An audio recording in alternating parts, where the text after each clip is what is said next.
চলো আজকে ব্লগের শুরুতেই তোমাদের একটা দারুণ জিনিস দেখাবো। সেটা হচ্ছে, দেখো আমাদের গাছে অনেকগুলো বেগুন এসছে। একটা এই যে এটা হচ্ছে সব থেকে বড় এসেছে, দুটো, আর ওই যে ওটা একটা, তিনটে, আরেকটা না কোথায় দেখলাম, চারটে, আরেকটা আছে না, আরও একটা আছে এই যে নিচের দিকে, এই যে এই যে এই যে এই দেখো 5টা। ও দেখেই তো আনন্দ লাগছে, এতদিন পর গাছগুলোতে ভরা ভরা বেগুন এসেছে। এটাতেই হবে। শাশুড়ি মা হেভি চাষবাসটা ভালোই করেছে, যে যে একদম গাছ ভর্তি বেগুন হয়েছে। এই বেগুন গাছে দেখে জল দেওয়ার এনার্জি একেবারে তুঙ্গে, মাইলের পর মাইল জল ঢেলে জল ঢেলেছে না। সত্যি কি খুশি লাগছে দেখে। আমাকে বলেছিল দেখিস গাছে বেগুন হয়েছে, তো আজকে এসে দেখলাম অনেকগুলো হয়েছে বেগুন। কি খুশি লাগে বলো তো, নিজেদের গাছে যদি এরকম হয়।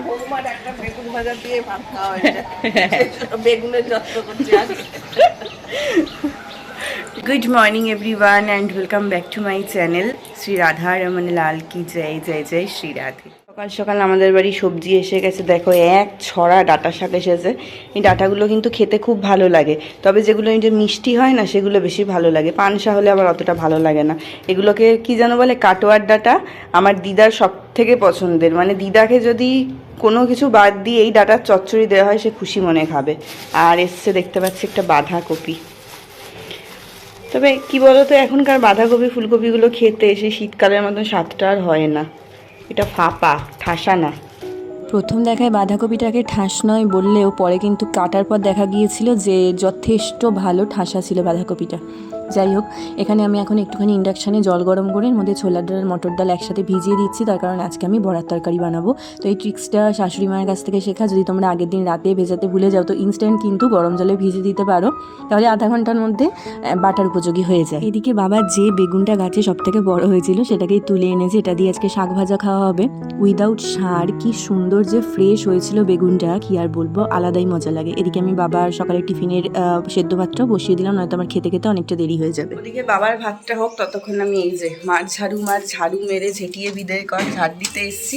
বাট আমার জন্য তো কালকে রাত থেকে প্রচণ্ড সেই পিঠে ব্যথা করছে, কোমরে ব্যথা করছে, মানে সেই ব্যাক পেনের মতন স্টার্ট হয়েছে আবার। তো সেটাই ভাবছি, ভাগ্যিস আজকে আমার ঘর মোছার ডেট না, তাহলে আর কিছুতেই মুছতে পারতাম না। তো ঠিক আছে, ভালো করে ঝাড় দিয়ে রাখি যতটা পারছি। একটা গান ভাইরাল হয়েছে না, শুনেছো কিনা জানি না, হেভি লাগছে আমার, থেকে থেকে আমি গেয়ে উঠছি। আমি কে, আমি গৌর ভক্তবৃন্দ, বারবার আসছে ফেসবুকে ফিডে, ইউটিউবে ফিডে, হেভি ভালো লাগছে শুনতে। আমি এখন বেরোলাম, যাচ্ছি একটু বাজারের দিকে। তার কারণ হচ্ছে আজকে একটু ব্রেকফাস্ট অন্যরকম কিছু করার ইচ্ছা আছে, তো সেই জন্য বাজারে যেতেই হবে। তো বাবাকে খেতে দিয়ে যাচ্ছি এখন, দেখি যা যা চাই তাই তাই পাই কি না। বাইরে বেরিয়েই বুঝলাম যে এখনই কত চড়া রোদ উঠেছে। যাই হোক, আজকে কপালটা ভালো ছিল যে রেল গেটটা সহজেই পার করা গেছে, পড়েনি আর কি গেট। আর সকাল সকাল বাজারের দিকে আসে সব থেকে ভালো লাগার বিষয় কি জানো, এই যে মায়ের মূর্তি দর্শন করা যায়। কয়েকদিন আগেই মায়ের নবকলেবরের প্রতিষ্ঠার পুজো হয়ে গেছে, সেই জন্য দেখো আরও অনেকটা সুন্দর লাগছে দেখতে। তো যা যা নিতে এসেছিলাম প্রথম জিনিসটা পেয়ে গেছি, যেটাকে সকাল সকাল কেউ দেখলেই অশুভ বলে। এদিকে যেটা ছাড়া পুজো হয়ই না, মানে কোনো পুজোই হয় না। তো কলা নেওয়া হয়ে গেছে, এবার যাচ্ছি মিষ্টির দোকানের দিকে। যে যে মিষ্টি চাইছি সেটা পেয়ে গেলে তো বেশ ভালো, আর না পেলে চলো দেখি কি করা যায়। আগের দিন যখন এসেছিলাম মিষ্টির পরিমাণ অনেক কম ছিল, বাট আজকে দেখলাম বেশ থরে থরে মিষ্টি সাজানোই আছে। তো আমি সন্দেশ আর রসগোল্লা নিলাম, সাথে নিলাম মিষ্টি দই। এই যে সব নেওয়া হয়ে গেছে, চলো এবার বাড়ির দিকে যাই। পরোটা, বাপরে এখনই রোদের তেজ সহ্য হচ্ছে না, আর কদিন পর বেরোনোই যাবে না মনে হচ্ছে বাইরে, চাঁদি ফেটে যাচ্ছে। তোমরা নিশ্চয়ই এতক্ষণে বুঝে গেছো যে আমি কি ব্রেকফাস্ট, মানে কি ধরনের ব্রেকফাস্ট খাওয়ার কথা বলছিলাম। একদম ঠিক, ওই চিড়ে মুড়ি দই মিষ্টি দিয়ে যে ফলার মতন টাইপ মাখাটা করে না, ওটা বড্ড বেশি খেতে ইচ্ছা করছিলো। আর গরমকালে না বেশিরভাগ দিনে সকালবেলা টিফিনে আগে আমি বাড়িতে ছাতু মুড়ি আম কলা দিয়ে মেখে খেতাম, মা মাখতো, খেতে কি ভালো লাগতো। তো এখনও তো আম সেভাবে ওঠেনি, বাট ভাবলাম যে আজকে এটাই খাওয়া যাক, আর কিছু বানাতে ইচ্ছাও করছিল না। তো সেই জন্য মুড়ি দিলাম, একটুখানি চিড়ে জলে ভিজিয়ে রেখেছিলাম, কারণ আমাদের যে চিড়েটা আনা হয় সেটা তো পোহা করার জন্য আনা হয়, তো সেটা পাতলা নয়, একটু মোটা। একটুখানি জলে ভিজিয়ে না রাখলে ভালো হবে না বিষয়টা। তো সেই জন্য আমি নিয়ে এসেছি সন্দেশ, রসগোল্লা রসগোল্লা, কলা, মিষ্টি দই, কয়েক হাতা দুধ দিয়ে দিয়েছি, দুধটা ঘরেই ছিল। এই দিয়ে এখন ভালো করে মেখে ফলারটা বানাবো। আর চিনিও দিলাম, তবে একটুখানি অল্প পরিমাণে, কারণ মিষ্টি আর দইতে তো যথেষ্ট পরিমাণে মিষ্টি থাকবে, সাথে আবার কলাও আছে, তো লাগলে পরে অ্যাড করে নেবো। আমার কিন্তু এই জিনিসটা ভীষণ ভীষণ পছন্দ। তোমাদের কার কার এই জিনিসটা খেতে ভালো লাগে আমাকে কিন্তু এই ব্লগে নিচে কমেন্টে অবশ্যই জানিও। একদম মনে হচ্ছে দুর্গাপুজোর দধিকর্মা।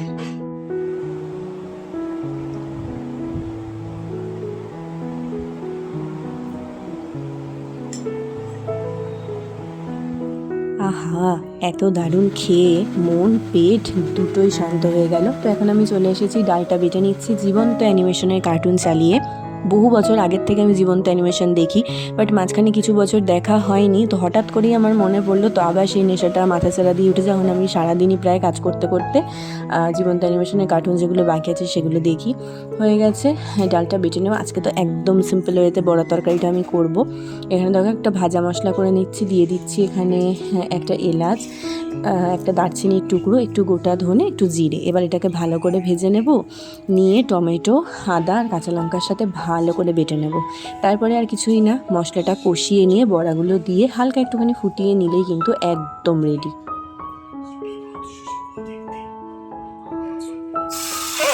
অসুবিধা কোথায়? চলে আসুন, আমি চেম্বারে আছি।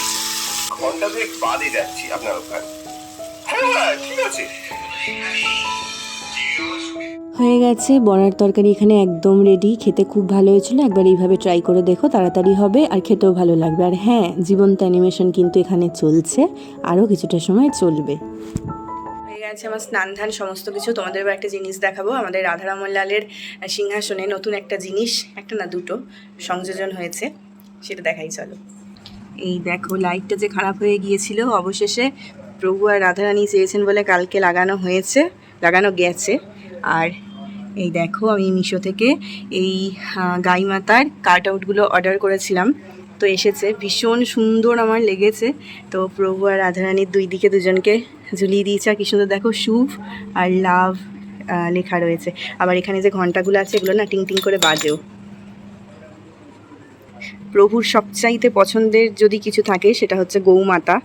তো এর থেকে বড় কি করে কি করব তো বুঝতে পারছিলাম না, এইটুকু তো সিংহাসন, তো সেই জন্য এইগুলো একবার দেখেই পছন্দ হয়েছিল। এখানে সুতো বেঁধে আমি ঝুলিয়ে দিয়েছি, সামনে ঝোলায়, কিন্তু আমার পাশেই ভালো লাগছিল দেখতে, অনেক সুন্দর লাগছে এখন দেখতে। তোমরা জানিও যে কীরকম লাগছে। অনেক রকম করে ডেকোরেশন তো করতে ইচ্ছা করে, কিন্তু এত ছোট স্পেস যে স্টিকার লাগানো ছাড়া আর কিছুই করা যায় না। কি জানি কবে করতে পারবো সুন্দর করে আমার মনের মতন করে ডেকোরেশন। প্রভু আর রাধারানী না চাইলে তো হবে না, তারা যবে চাইবেন তবেই পারবো, এই আর কি। Good evening. আজকে দুপুরে না একটা দারুণ ঘুম দিয়েছি।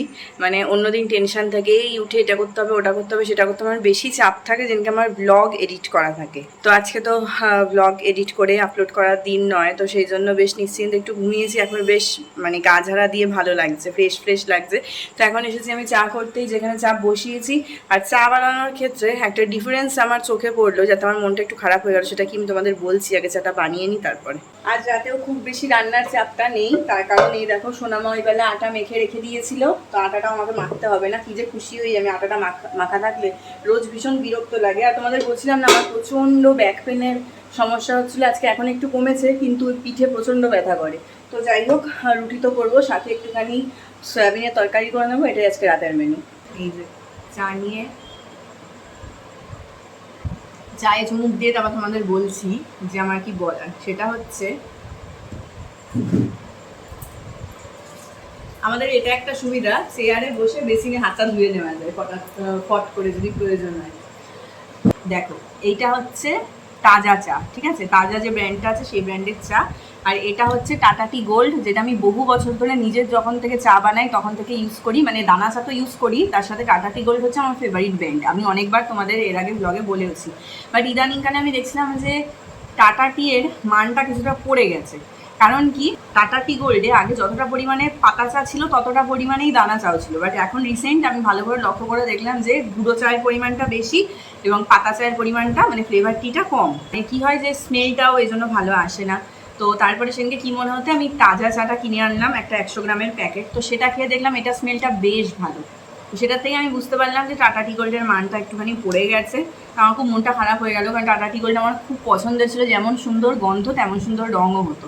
এই যে দানার যে চাটা রয়েছে টাটা টি গোল্ডের মধ্যে, সেটারও খুব মানে খারাপ ব্যাপারটা নেই। অনেক অনেক চা দেওয়ার পর তারপর গিয়ে সেই কড়া ব্যাপারটা আসে না, তো ভালো রঙও আসে না আর লিকারও ভালো খোলে না। সেটাই আমার মনে হলো যে এই তফাৎটা হয়তো হয়েছে। তোমরা যারা টাটা টি গোল্ড ইউজ করো আমাকে জানিও তো যে তোমাদেরও সেম মনে হচ্ছে কি না। যদি তোমাদেরও মনে হয় তাহলে জানবো আমি ঠিক, মানে আমার তো এটা পার্সোনালি মনে হচ্ছে। চলো চা খেতে খেতে আজকের ব্লগটা এন্ড করছি। যদি ভালো লেগে থাকে লাইক শেয়ার করো, যারা এখনও চ্যানেলটা সাবস্ক্রাইব করোনি প্লিজ সাবস্ক্রাইব করে নিও। সবাই রাধারানীর কৃপায়, প্রভুর কৃপায়, ঈশ্বরের নাম স্মরণ করে ভালো থেকো, সুস্থ থাকার চেষ্টা করো। আবার পরের ব্লগে দেখা হবে। আজকের মতন good night and tata, Shri Radhe.